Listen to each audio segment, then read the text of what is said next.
3. Sabar, sabar.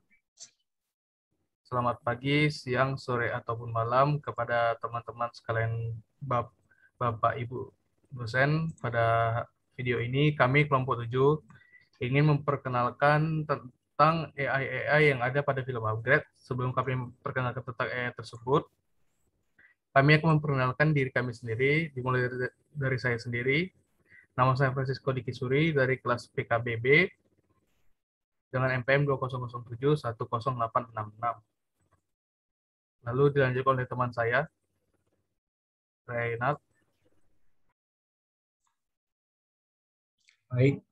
Dan saya dari kelas PKBB dengan nama Reynald Michael Hena, NPM 2007-10846.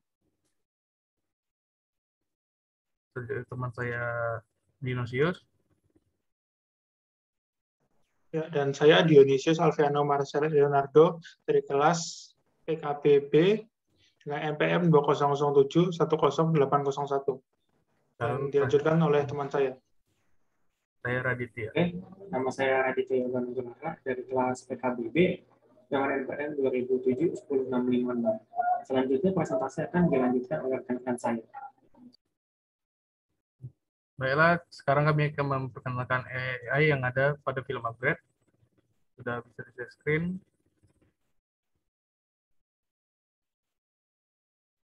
Next. Pertama, AI yang ada di film Upgrade itu ada AI Kara. Untuk detail sendiri, AI Kara itu adalah AI assistant yang sudah diprogram untuk membantu pekerjaan orang sehari-hari. Nah, intinya lebih tepatnya untuk AI sebagai asisten seseorang. Next. Untuk ruang masalahnya di sini, AI Kara ini sempat error dalam mengambil jalur yang salah. Kejadiannya seperti pada di screenshot gambar ini. Untuk detailnya itu ketika di film AI Kara ini ada pasangan suami istri, itu namanya Ray dan Asa. Ketika dalam perjalanan pulang, AI Kara ini mengalami error sehingga mengambil jalur yang salah. Ketika mengambil jalur yang salah ini yang berakhir dapat mengakibatkan kecelakaan kepada pasangan suami istri tersebut, yaitu Asa dan Ray. Next. Lalu juga kesalahannya waktu itu salah mengartikan shutdown menjadi shutdown. Ketika itu si Ray ini seperti pada gambar di samping, si Ray untuk meminta kepada Kara berhenti berbicara dan mengatakan shut, tapi si Kara ini salah mengartikan shut itu menjadi shutdown sehingga dia mematikan dirinya sendiri dan bukannya berhenti bicara. Next. Lalu cabang-cabang AI Kara ini salah satunya adalah Natural Language Processing. Di sini Asa kaget karena suami berdiri tepat di samping mobil, lalu AI menanyakan apakah Asa baik-baik saja. Di detailnya ini, waktu setelah Asa selesai berhenti menelpon dalam urusan bisnis pekerjaannya, suaminya tiba-tiba berdiri di samping mobil, si Asa ini kaget, lalu cara programnya Natural Language Processing ini, si AI Kara langsung menanyakan kepada Asa apakah dia baik-baik saja, apakah baik-baik saja atau ada terkena masalah. Next. Selanjutnya pada bagian ini dijelaskan oleh teman saya, Renat.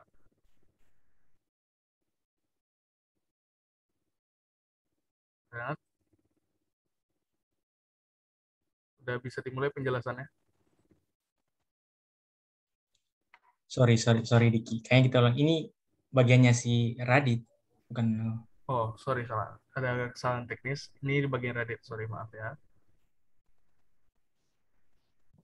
Jadi salah satu cabang AI Kara ini adalah automatic programming. Nah, jadi Kara ini dapat mengikuti perintah yang telah dituliskan dalam kode pemrograman oleh pembuatnya sendiri. Nah, Kara dapat mengikuti secara otomatis programming menjadi home assistant. Kalau dalam movie-nya, detailnya adalah dia dapat melakukan seperti menjadi home assistant seperti membuat protein shake ataupun membuatkan obat untuk Gray ini.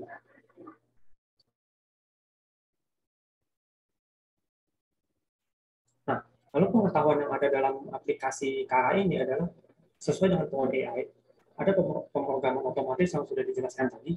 Ada juga komputasi neural yang berarti dapat berpikir seperti manusia. Dia memikirkan kesehatan Gray ketika Gray meminta injeksi obat secara berulang-ulang.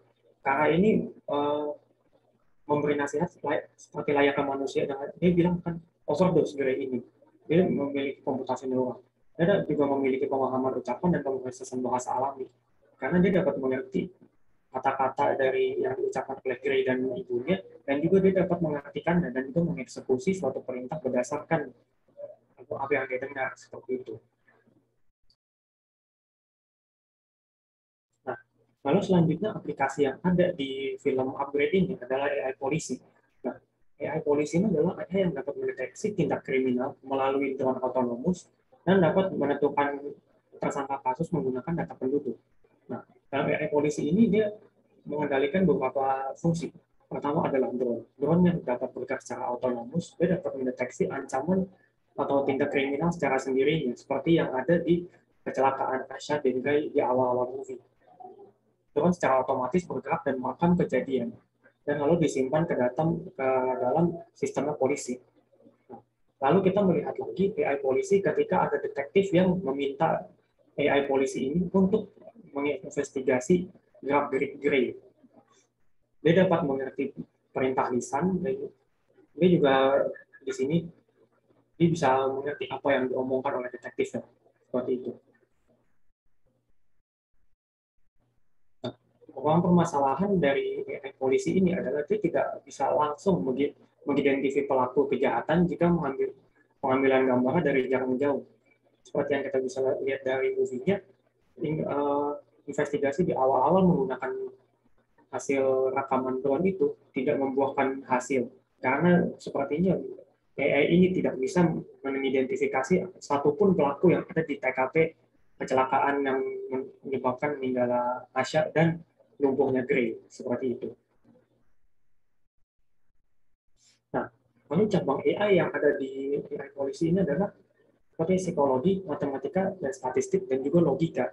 Nah, ketiga cabang ini dipertunjukkan ketika detektif meminta untuk AI ini menganalisa Gray.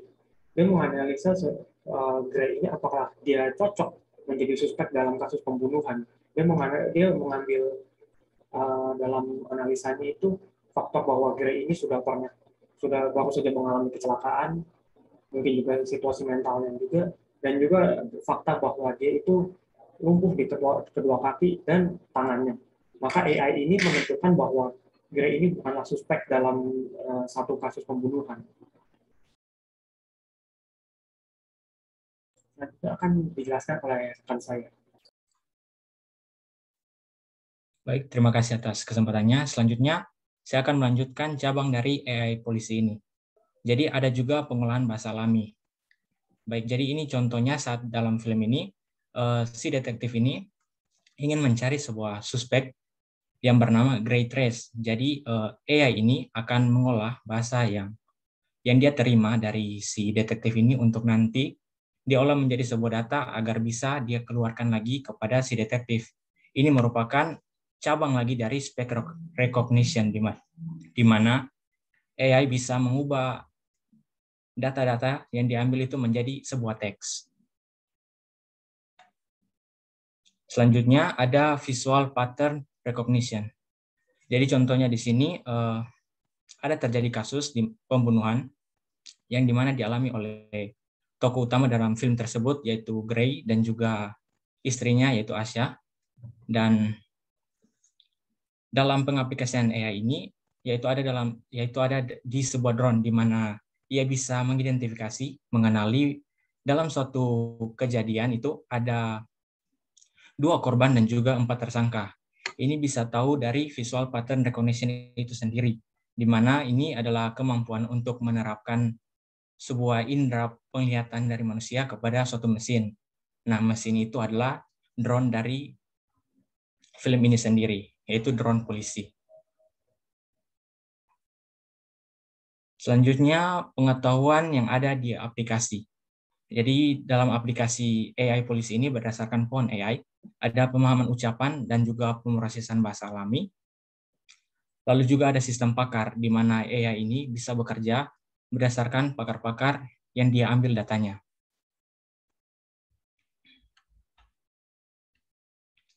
Selanjutnya lagi, AI dalam film ini ada juga AI STEM. Detail AI ini adalah AI yang memiliki kesadaran diri dan memiliki tingkat kepintaran yang jauh di atas manusia. Nah, karena detail yang sebegitunya akhirnya menimbulkan ruang permasalahan, yaitu AI ini atau STEM ini memiliki kecerdasan sendiri hingga ia pun ingin menjadi seperti manusia yang berakibat pada kasus pembunuhan terencana. Ini sesuai dengan filmnya di mana dari awal hingga akhir AI dengan kecerdasan ini sudah membuat sebuah rencana pembunuhan yang terencana agar bisa mengendalikan tubuh dari manusia yang ingin dia kuasai ini. Baik, mungkin itu sedikit penjelasan dari saya. Selanjutnya akan dijelaskan lagi oleh teman saya. Dan di cabang AI ini ada psikologi, jadi AI ini dapat membaca psikologi manusia sehingga dia bisa mengerti apa yang dirasakan manusia berdasarkan apa yang telah dipelajari dan dilihat olehnya berdasarkan persepsi komputer itu. Next. Dan cabang AI ini selanjutnya adalah pengolahan citra.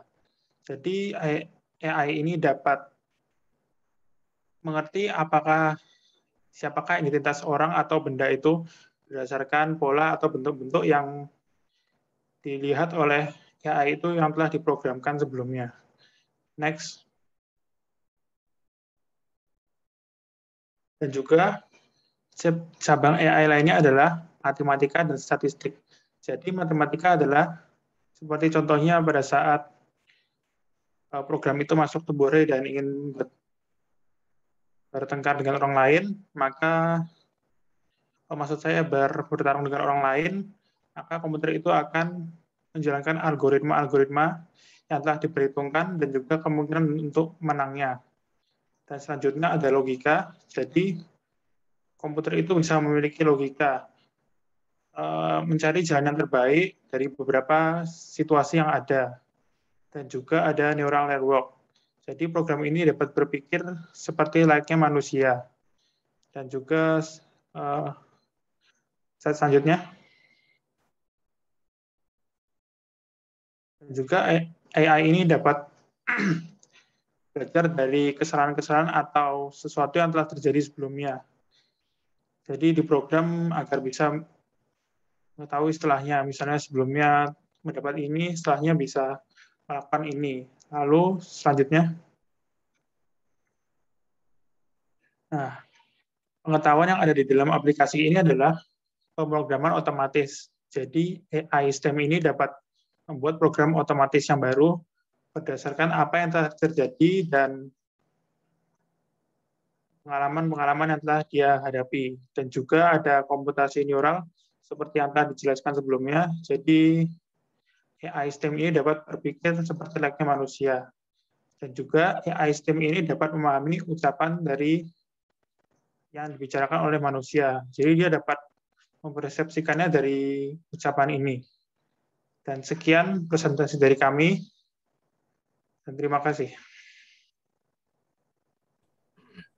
Baiklah, itu saja presentasi kami dari kelompok 7. Mohon maaf jika ada kesalahan, dan terima kasih telah menonton video ini.